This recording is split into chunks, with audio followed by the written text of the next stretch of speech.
Now, when you look at the histopathology of pocket, you have two walls, that is soft tissue wall and the hard tissue wall. In soft tissue wall, you can see two tissues, that is connective tissue and epithelium. In the connective tissue, the major changes are inflammatory changes, regenerative changes, and degenerative changes. In inflammatory change, we can see more amount of inflammatory cell infiltration, vascular dilatation, and engorgement of the capillaries. In degenerative changes, mostly we can see the destroyed collagen, and regenerative changes, you can see new collagen fiber formation, new endothelial cell proliferation, new capillary formation, etc. In case of epithelium, there are three types of epithelium present in the pocket. You can see the junctional epithelium, sulcular epithelium, and oral epithelium. Within the junctional epithelium, you mostly see inflammatory and regenerative change, but not much degenerative changes. In inflammatory, the same, that is inflammatory cell infiltration can be seen. In regenerative changes, you can see epithelial coats which is penetrating into the connective tissue. In the sulcular epithelium, you can see all three changes, that is inflammatory, degenerative, and regenerative changes. Inflammatory changes, as I described earlier, the inflammatory cell infiltration, and degenerative, you can see vascular degeneration of sulcular epithelium, and regeneration, you can see the epithelial retipex into the connective tissue. In oral epithelium, not much changes are observed. In case of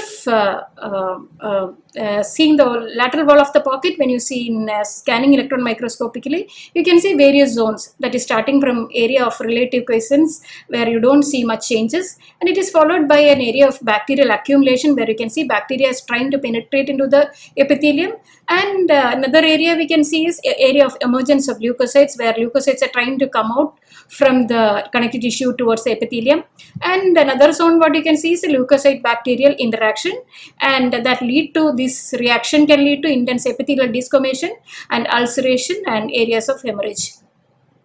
When you look at the root surface, again you have three types of changes, that is structural, chemical, and cytotoxic changes. In structural changes, what you can see is the pathological granules, that is nothing but destroyed collagen fibers, Sharpey's fibers, and sometimes you can see root caries formation. In chemical changes, you can see the hyper or hypomineralized areas in the cementum. And cytotoxic changes, what you can observe is the root surface is embedded with the bacterial toxins, so that means it is not suitable for fibroblast attachment. And when you look at the base of the pocket, you can see that calculus doesn't reach till the base of the pocket or the coronal end of the junctional epithelium, and the calculus surface is followed by an attached plaque, and again it is followed by an unattached plaque, then an area of junctional epithelium.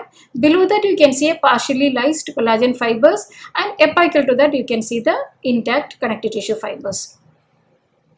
And when you look at the pocket contents, you can see it's microorganisms, GCF, food debris, desquamated epithelial cells, salivary mucins, leukocytes, and purulin exudate you can see in the pocket.